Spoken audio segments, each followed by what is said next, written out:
Once again खुदावंद के बाबरकत नाम में आप सबकी सलामती हो और आप सबको यहाँ पर फिर वेलकम कलवी चैपल नॉर्बी में। तो खुदावंद का शुक्र अदा करते हैं कि आज हम फिर उसकी बारगाह में उसकी बादशाही की बातें सुनने के लिए हाजिर हैं। तो जैसा कि हम अपनी रूटीन के मुताबिक स्टडी कर रहे हैं life and ministry of Jesus Christ in chronological order, तालीमात और हयातुल मसीह सिलसिला बसिलसिला तरतीब के साथ। तो आज हम फिर एक दफ़ा देखेंगे Mark chapter 8 verse 22। This is also you will find in Matthew 16 और लूक चैप्टर 9 वर्स 18 to 21 और मैथ्यू चैप्टर 16 13 to 20, 13 से लेकर 20 आयत तक मत्ती की इंजील में। और इसका अगला हिस्सा जो है वो ख़ास मत्ती की इंजील में हमें मिलता है। तो इसको मैं एक तरह से तीनों पैसेज को मिक्स करके आपके सामने पढ़ता हूँ, मैथ्यू, मार्क एंड लूक। शमौन पतरस ने जवाब में उससे कहा, तू जिंदा खुदा का बेटा मसीह है। यीशु ने जवाब में उससे कहा, मुबारक है तू शमौन बर योना, क्योंकि ये बात गोश्त और खून ने नहीं बल्कि मेरे बाप ने जो आसमान पर है तुझ पर जाहिर की है। और मैं भी तुझसे कहता हूं कि तू पतरस है और मैं इस पत्थर पर अपनी कलीसिया बनाऊंगा और आलम अरवाह के दरवाजे उस पर गालिब ना आएंगे। यहां पर जो कैथोलिक की जो बिलीफ है या उनका जो इस पर है ईमान है, वो कहते हैं कि यहां पर खुदावंद यीशु मसीह ने पतरस को अथॉरिटी दी और पतरस को कहा कि मैं इस पत्थर पर अपनी कलीसिया बनाऊंगा। और the Peter is the first pope और सक्सेशन ऑफ द पापल, ये जो उनका पोप की है, जब वो गया तो उसने वो अपनी अथॉरिटी या अपनी पास कर दी उस अगले पोप को। यहां पर कॉन्ट्रडिक्शन है, ठीक है, जाहिर की। वर्स 18, और मैं भी तुझसे कहता हूं कि तू पतरस है और मैं इस पत्थर पर अपनी कलीसिया बनाऊंगा।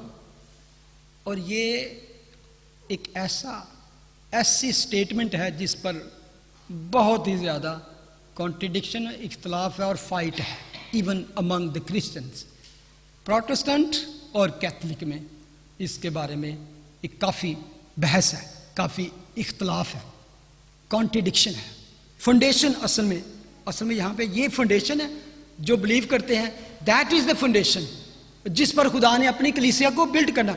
और this is the first time in the gospel you will read about the word church, ecclesia, the chosen and separate किए हुए लोग। अभी इस पे असल बात क्या की गई है, इसको हमें गौर करना है थोड़ी देर के लिए इस पे फोकस, क्योंकि ये खास पॉइंट है कि हमें भी इसके बारे में जानने की जरूरत है कि what is the actually the word of God से स्क्रिप्चर क्या इसके बारे में कहती है। कि वाकई ऐसा ही कि जैसे कैथोलिक बिलीव करते हैं, क्योंकि आप अक्सर इस तरह की पिक्चर भी देखेंगे कि पीटर के हाथ में, पतरस के हाथ में आपको वो की मिलेगी, कुंजी मिलेगी। इवन अब आप अगर उधर इसराइल में चले जाएं, वहां भी एक बहुत बड़ा उसका स्टैचू है, तो उसके हाथ में कीज है। और मैं भी तुझसे कहता हूं कि तू पतरस है और मैं इस पत्थर पर अपनी कलीसिया बनाऊंगा। असल में अगर देखें तो पतरस is the key figure of that all 12। जितने 3-4 दफा एक 12 शागिर्दों का नाम आया, 12 डिसाइपल का नाम आया, who is the first one? 12 शागिर्दों का नाम पढ़ें, who is the first one? Always Peter, always Peter. Okay, Pentecost वाले दिन जब पाक रूह उन पर नजूल हुआ, all was preaching, but who was the key role? Peter. Who was the preaching the sermon? How many became Christian? 3000, 3000 एक ही सरमन से, एक ही टीचिंग से कलीसिया में आ मिले और 3000 ने बपतिस्मा लिया। ये थे स्पेशली यहूदी लोग, क्योंकि वे पास ओवर ईद फसा पर वहां पर मौजूद थे, तो डिफरेंट जगह से आए थे लेकिन सब यहूदी थे। He opened that door of church for the Jewish nation. Actually सारे शागिर्द थे, वो सब प्रोफेसी कर रहे थे, सब कलाम और नबूवत कर रहे थे, जिसके बारे में हम अमाल की किताब में वो पूरा बड़ा सरमन पढ़ते हैं कि फिर उनके दिलों पर चोट लगी तो उन्होंने कहा, ऐ भाइयों, इसका मीन सब वहां पर थे, ऐ भाइयों हम क्या करें कि निजात पाए। लेकिन उसका जो मेन लीडर था, जो उनको आगे था, ही वॉज होल्डिंग दैट की। आप कह सकते हैं तो गॉड जीसस हैज गिवन, उसने कहा यीशु मसीह के नाम का बपतिस्मा लो तो तुम रूह कुदस तुम्हें इनाम में दिया जाएगा, the Holi spirit will be given in reward.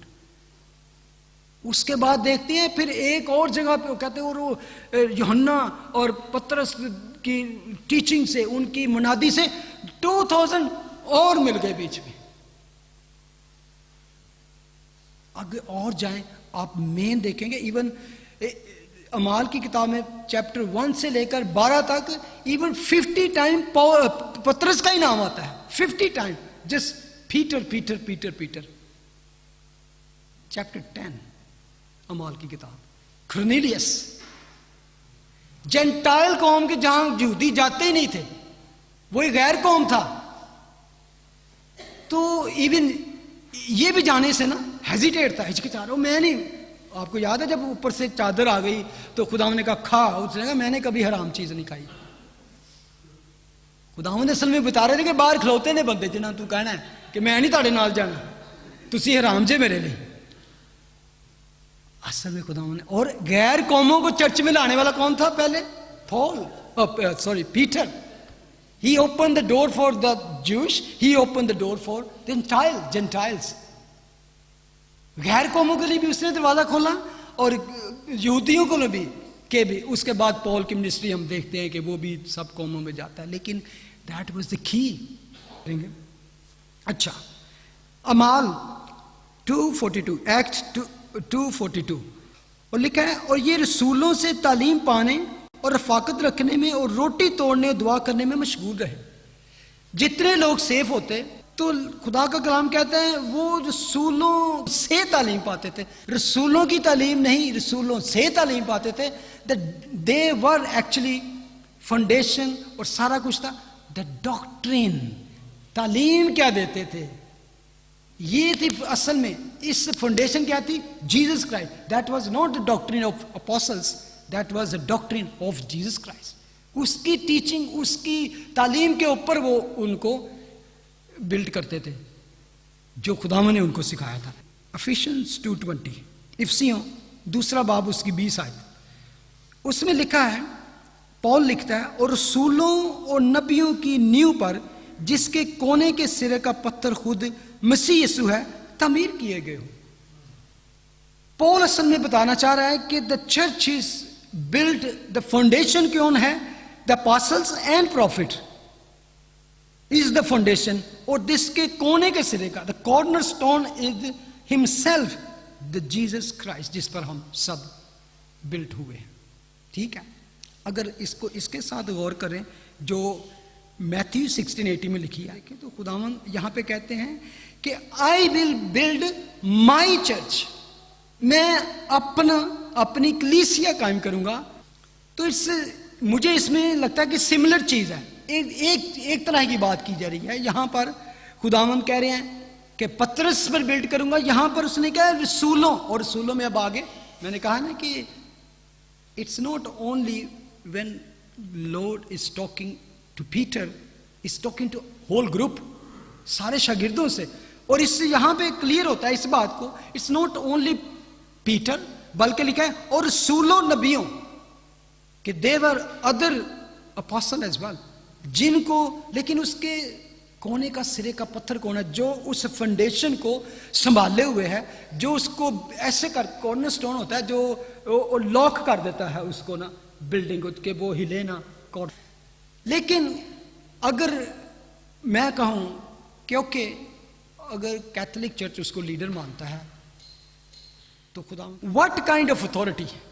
असल में प्रोटेस्टेंट जो है उनका बिलीफ ये है, खुदावन ने कहा जब तूने ये इकरार किया that you are the son of God, the Messiah, the son of living God, कि ये असल में जो बात उसने की, तो खुदावन ने कहा because of that truth, that statement, the rock statement, the solid statement have been revealed unto you, I will build my church on that rock statement. Solid statement, truth ये है जो तुझ पर सच्चाई रिवील की गई है. That is the truth. एक साइड ये है, लेकिन अगर ये भी कह दिया जाए कि ओके, एक्चुअली खुदावंद का कलाम आगे कहता है उसी वर्ष के अगले हिस्से में 18 आयत का दूसरा हिस्सा, और आलमी अरवाह के दरवाजे उस पर गालिब ना आए. आलमी अरवाह के दरवाजे अगर मैं कहूँ, इसको इंग्लिश में आया द गेट ऑफ हेडिस, जिसको हम उर्दू में पढ़ सकते हैं. ओल्ड टेस्टामेंट में ये वर्ड ऑलमोस्ट 5 टाइम आया, 2 time in Job, 2 time in Psalms and 1 time in Isaiah 38:10, जिसमें लिखा है कि मैंने कहा मैं अपनी आधी उम्र में पाताल के फाटकों में दाखिल होऊंगा, मेरी जिंदगी के बाकी बरस मुझसे छीन लिए गए. सेम फ्रेज और सेम वर्ड को वहाँ पे पाताल जिसका ट्रांसलेशन किया गया है, तो ये सेम वर्ड यहाँ पे यूज़ किया गया. आलमे अरवाह के दरवाजे, डिफरेंट टाइप ऑफ इसकी इंटरप्रिटेशन की गई है, लेकिन जो यहाँ पर बात की गई है असल में बात है गेट की बात की गई है, जिसको हम फाटक भी कहते हैं. और फाटक का जब बात आती है तो इसे बिग गेट कह सकते हैं, बड़ा दरवाज़ा कहीं से. तो दरवाज़ा एक चीज़ को रोकने के लिए, बंद करने के लिए होता है. और यहाँ पे जो बात की गई है एक्चुअली द गेट ऑफ हेडिस, पाताल के फाटक. और पाताल क्या है? इस जैसे कि कैसे कि कब्र का दरवाजा है, कि कब्र के दरवाजे कलीसिया के ऊपर गालिब ना आएंगे, क्योंकि वो हमारे सेवियर, हमारे खुदावंद पर गालिब ना आ सके तो हम पर भी गालिब ना आएंगे. दैट इज द मीनिंग कि चर्च जो है, कलीसिया जो है, जो उसके छुड़ाए बचाए हुए हैं, उसके खून से खरीदे गए हैं, द गेट ऑफ हेल कह सकते हैं, कब्र उन पर गालिब नहीं आएगी. खुदा ने कहा जो मुझ पर ईमान लाता है, खा वो मर भी जाए तो वो जिंदा रहेगा, वो कभी ना मरेगा. तो that is actually Lord is saying the gate of death, यानी कब्र उसको ना रोक सकी तो तुमको भी वो रोक ना सकेगी. लिखा है कि मैं आसमान की बादशाही की कुंजियां तुझे दूंगा, और जो कुछ तू जमीन पर बांधेगा वो आसमान पर बंधेगा, और जो कुछ तू जमीन पर खोलेगा वो आसमान पर खुलेगा. That is great authority. ये बड़ा इख्तियार है. ये कैसा इख्तियार है जो दिया गया लोगों को, यानी कि वो शागिर्दी थे जिनको खुदा ने इख्तियार दिया खोलने का, बांधने का, और उनको इख्तियार दिया गया the bind up the Bible, ये कलाम को मुकम्मल करने का. उसके बाद वो अथॉरिटी कभी भी किसी को पास नहीं की गई. That authority was just given to the apostles, जो पहले थे. अथॉरिटी पहले हम देखते हैं एक अमाल की किताब, उसका 20वां बाब 28 आयत में लिखा है, एक्ट्स 20:28, बस अपनी और सारे गल्ला की खबरदारी करो जिसका रूल कुदस ने तुम्हें निगहबान ठहराया, ताकि खुदा की कलीसिया की गल्लाबानी करो जिसे उसने खास अपने खून से मूल लिया. किसी शागिर्द के खून से नहीं, किसी अपोस्टल की कुर्बानी से नहीं, किसकी खून से? यीशु की कुर्बानी से वो मूल लिए गए. Corinthians chapter 3 verse 10 and 11. मैंने उस तौफीक के मुवाफिक जो खुदा ने मुझे बख्शी, दाना ममार की तरह नींव रखी और दूसरा उस पर इमारत उठाता है. बस हर एक खबरदार रहे कि वो कैसी इमारत उठाता है. अब गौर से सुने, क्योंकि सिवा उस नींव के जो पड़ी हुई है और वो यीशु मसीह है, कोई शख्स दूसरी नहीं रख सकता. फाउंडेशन जो रख दी गई वो क्या है? यीशु मसीह खुद है. नींव जिसे कहते हैं ना पंजाबी च, जी वो कि कौन है? खुदा यीशु मसीह खुद है. बुनियाद, न्यू फाउंडेशन, वो कौन है? यीशु खुद है. उसके ऊपर यीशु है, उसकी डॉक्ट्रिन के ऊपर क्या है, रसूलों और नबियों ने उसको तामीर किया। फाउंडेशन जो है वो ना तो कोई शागिर्द है ना कोई नबी है, दैट इज फाउंडेशन। बुनियाद जो है वो यीशु मसीह खुद है। उसके ऊपर उन शागिर्दों ने उसकी डॉक्ट्रिन, उसकी तालीम, उस पर ईमान रखने से उन्होंने जो बिल्ड किया। इसी में कुरिन्थियन 10:4 में लिखा है, और सब ने एक ही रूहानी पानी पिया, क्योंकि वो रूहानी चट्टान में से पानी पीते थे। अब ये बात कर रहा है वो बियाबान की। वो कहते हैं कि ये नया काम नहीं कि यीशु ने वहां से अपना काम शुरू किया, ये वही चट्टान है जो पहले से ही काम करती आ रही है। बियाबान में लिखा है, और सब ने एक ही रूहानी पानी पिया, क्योंकि वो उस रूहानी चट्टान में से पीते थे जो उनके साथ साथ चलती थी। बियाबान में किस तरह? पिलर ऑफ फायर की शक्ल में, आग के सतून की शक्ल में खुदा उनके साथ साथ चलता, और बादल की शक्ल में, और फिर जब प्यास लगी तो वहां पर चट्टान। हालेलुया। कहता है जो उनके साथ साथ चलती थी, और वो चट्टान मसीह था। मसीह था, वो चट्टान मसीह था। बियाबान में भी उस सारी भीड़ को, लाखों की भीड़ को गाइड करने वाला, फीड करने वाला, उनको पानी पिलाने वाला यीशु मसीह ही था। वो कहता है चट्टान मैं हूं, मुझ पर यह चर्च बिल्ट हुआ है, इस पर मैं अपनी कलीसिया बनाऊंगा। अमाल चैप्टर 4, ये वही पत्थर है, वर्स 11, एक्स 4:11, ये वही पत्थर है जिसे तुम मेमारों ने हकीर जाना, और वो कोने के सिरे का पत्थर हो गया, और किसी दूसरे के वसीले से निजात नहीं। There is no salvation by any other. आसमान के ऊपर और जमीन के तले किसी को कोई ऐसा नाम बख्शा नहीं गया कि जिसके वसीले से निजात।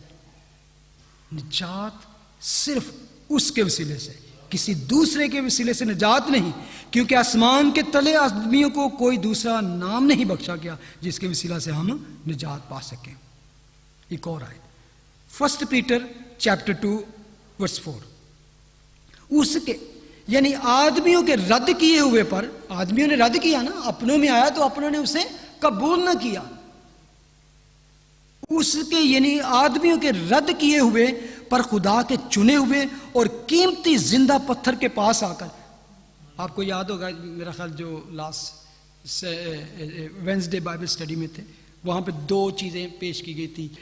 द माउंटेन ऑफ सीना, कोहे सीना का पहाड़, और कोहे सैऊन, 2 पहाड़ हैं।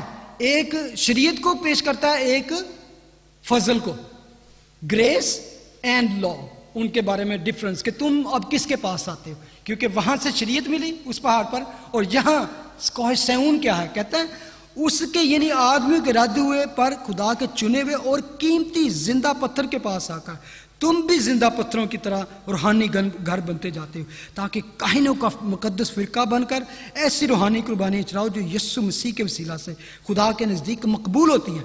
चुनाचे किताब मुकद्दस में आया है कि देखो मैं सैऊन में कोने के सिरे का चुना हुआ और कीमती पत्थर रखता हूं, जो उस पर ईमान लाएगा हरगिज शर्मिंदा ना होगा।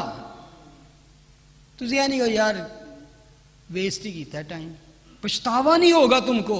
जो इस चट्टान पर, इस जिंदा चट्टान, अगर देखें तो उसको वो जिंदा चट्टान लिखता है। इब्रानियों के खत में इसके बारे में जाके तफसील से पढ़ें।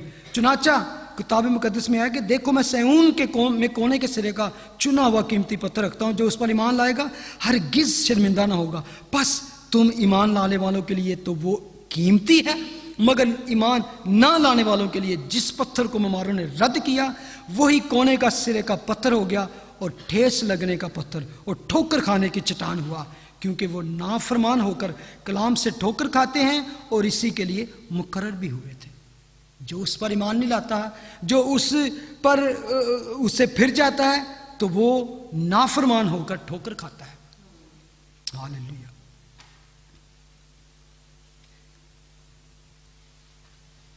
मैथ्यू 18:1, उस वक्त शागिर्द यीशु के पास आकर कहने लगे, पास आसमान की बादशाही में बड़ा कौन है।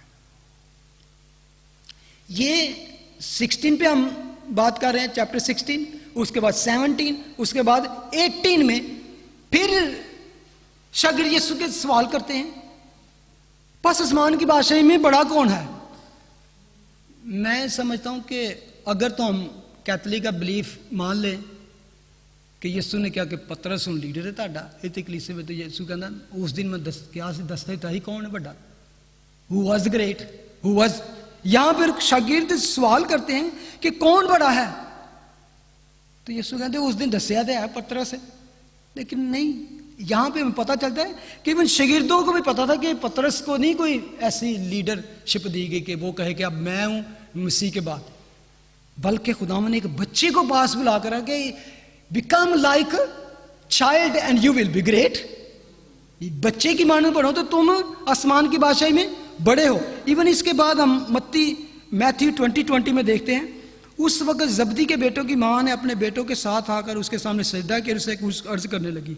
अब आपको याद होगा दोवें पुत्र अपनी मां ने लाके आए जो सिफारिश कराम यीशु, तो यीशु तेरी बादशाही च जाए तो तेरी रिक्वेस्ट की, एक तेरे सज्जे बवे तो एक खब्बे, यानी कि इन सारे शागिर्दों में उन दोनों को टॉप वाली पोजीशन देना। अगर इनको पहले पता होता कि पतरस को पहले दे दिया गया तो कभी ऐसी बात नहीं। इट्स मीन शागिर्द भी जानते थे, यीशु भी जानते थे कि ऐसी कोई बात नहीं हुई, बल्कि लिखा है वो 10 ये सुनकर आपस में गुस्सा करने लगे उन पर। They were angry, why they are doing this. Okay, यीशु भी जानते थे, Jesus know that and disciples know that. What about Peter?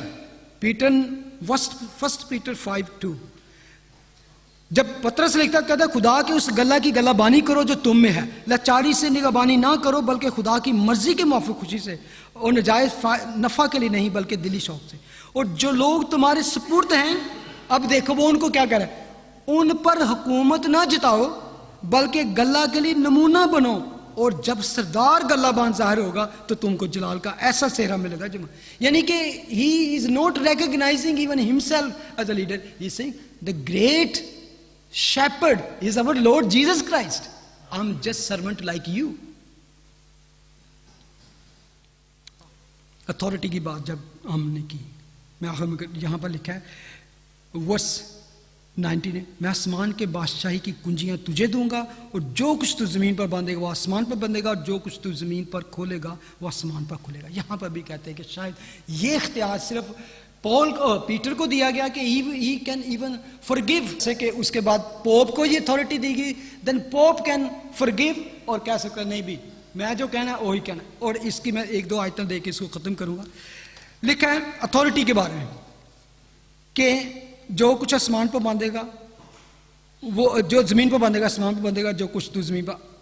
John chapter 20:22, और ये कहकर उन पर फूंका और उनसे कहा रूल कुदस लो, जिनके गुनाह तुम बख्शोगे उनके बख्शे गए, जिनके गुनाह तुम कायम रखोगे उनके गुनाह कायम रखे गए। इससे ज्यादा अथॉरिटी तो यहां नजर आती है। वहां तक चल जो तू अच्छी दुआ चका देगा हो जाएगा उत्ते, और यहां पर खुदावंद कहते हैं कि जिनके इवन गुनाह तुम माफ करोगे माफ हो जाएंगे, जिनके नहीं। पहले अकेला ओनली हमें नजर आता है कि इट्स ओनली पीटर, यहां पर सब पर खुदावंद कहते हैं जिनके गुनाह तुम, यानी कि ऑल ग्रुप, जिनके तुम forgive the sin they will be forgiven, जिनके नहीं उन्होंने गुनाह कायम रहे। It's very very big authority Lord is given to all. पहले पतरस नजर आता है, यहां पर अब सारे 12 नजर आते हैं। आगे देख लें मैथ्यू 18:17। अब कलीसिया की बात क्या गई, जब कोई अगर भाई नाराज हो जाए, भाई के आपस में फड्डा हो जाए तो की करना है तुसी? वो कहते हैं कि पहले तुम सीक्रेट में ले जा अपनी, take your brother in secret, समझा यार मान जा कोई गल नहीं, सॉरी कर ले, if he believe same sorry, और उसके साथ बातचीत कर, मान ले ठीक है, तो उसके बाद क्या करना है, 2-4 और बंदों को साथ मिला ले कि यार इनकी सुन लो। फिर भी ना माने, if he doesn't listen to more people then go to church, कलीसिया के पास जा। और लिखे, और अगर वो उनकी सुनने से भी इनकार करे तो कलीसिया से कह के अगर कलीसिया की सुनने से भी इनकार करे तो तू उसे गैर कौम वाले और मसूल लेने वाले की बात बजा, देन उससे हुक्का पानी बंद कर लो, cut off from for that person. Peter 12 no church whole कलीसिया को अथॉरिटी दी गई कि इवन तुम इन्होंने चर्च चो कट दे उठेगा भी तेरे ना सुन लेते हैं नहीं। असल में यहां पर बल्कि अगली आयत भी पढ़ लें 18 इसी की मैथ्यू, मैं तुमसे सच कहता हूं कि जो कुछ तुम जमीन पर बांधोगे वो आसमान पर बंधेगा और जो कुछ तुम जमीन पर खोलोगे वो आसमान पर खुलेगा। यानी कि जो कुछ तुम कह दोगे ना वो असल में तुमने पता है क्या कहना है, तुम वो कहोगे जो already done in heaven, is already done. अब ये जो बात कही गई है कि किसी के गुनाह माफ करोगे तो माफ हो जाएंगे, अगर कहोगे नहीं भी तेरे गुनाह माफ नहीं, क्या ऐसी अथॉरिटी चर्च के पास है? क्या ऐसी चर्च लीडर्स के पास्टर्स के पास है? क्या कहेंगे आप? तो why what is this then? That was only given to the disciples, but what base they are doing that? You know, I have this authority. How? You are surprised. I know. Simple is that. Somebody come to me and I ask him, do you believe that Jesus Christ is the Lord, the Son of God? He died for your sin and He is God. If you believe, your sins are forgiven. वो कहे yes मैं believe करता हूं, मैं कैसा जा तेरे गुनाह माफ है। Base of the Bible I can say, it's not my intellectual और माई अथॉरिटी, माई कॉलर और my, it's not, I am saying on depending on the word of God, the Bible. Do you believe that Jesus died for you? He is the son of God, he died for me, he died for you? No, चल तेरे गुनाह कायम नहीं। In this base I can से somebody come to me, confess that Jesus is my savior, मेरा निजात दहिंदा है, उसने मेरे लिए जान दी, तो मैं कहूँगा जा तेरे गुनाह माफ नहीं। और मैंने गुनाह माफ नहीं किए, मैं डिक्लेयर कर रहा हूं कि गॉड हैज फॉरगिवन यू, कि खुदा ने तेरे गुनाह माफ करते। मैं उसका तेरे सबके सामने कहता हूँ यस ही इज फॉरगिवन। अगर कोई मेरे सामने कि मैं यीशु को मानता नहीं, सन खुदा का बेटा नहीं, I don't believe he is a son of God, I don't believe he is anything, कहना तेरे गुनाह कायम नहीं भाई, your sins are remaining. I can't say because the word of God से राह हक और जिंदगी मैं हूं, कोई मेरे वसीले के बगैर बाप के पास नहीं जा सकता। That is the truth, it's not my truth but the belief, my belief, मेरा ईमान है ये, खुदा का कलाम ये कहता है। आज वो उनके पास वो बिलीव, उनके पास अल्फाज कह सकते थे, हमारे पास क्योंकि उनके पास ये बाइबल नहीं थी, लेकिन हमारे पास वो सारा कुछ यहां पे मौजूद है इन द बाइबल।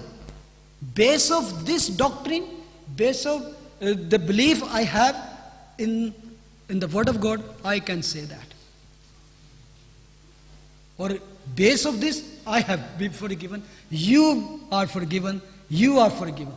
आप माफ किए गए हैं, आपके गुनाह माफ किए, you are forgiven if you believe Jesus died for your sins and he is the son of God and he is coming back to take you home। इस ईमान पे मैं समझता हूं आप सब जो हैं माफ किए गए, सब, whoever you believe। लेकिन नहीं बिलीव करता कोई, वो खुदा का बेटा नहीं है, he is dead, he is not coming back, उसके गुनाह कायम हैं, remain, their sin will be remain and one day they will face the judgment। तुम मुझे क्या कहते हो? खड़े हो जाएं और हम एक दफा इस स्टेटमेंट को खुद भी दोहराएंगे। तुम उसे क्या कहते हो? यीशु मसीह जिंदा खुदा का बेटा है। आमीन। And we believe that you are the son of living God, the Messiah. खुदावंद आपको बरकत दे। हालेलुया। खुदावंद तेरा शुक्र, तेरी हमद, तेरी तारीफ दो इस बड़ी supreme confession of your disciple जिसने हमको ये बात हम पर भी रिवील की। और खुदावंद base of this doctrine, base of this revelation upon us through this the word of God, और तेरे पाक रूह की मदद से हम कहते हैं कि तू हमारा मसाया है, तू जिंदा खुदा का बेटा है, और तूने हमारे लिए जान दी है, तूने हमारे गुनाहों को मुआफ कर दिया है, तूने हमारी सजा खुद सह ली है. You took our punishment on the cross. You died for our sins. Thank you for that. And based of that, we are forgiven. Forgiven by the grace of God. Thank you, Jesus. Thank you for this great salvation. Thank you for this great hope we have in you. Our future is bright with you, Lord. Thank you. In Jesus' name we pray. Amen. God bless you.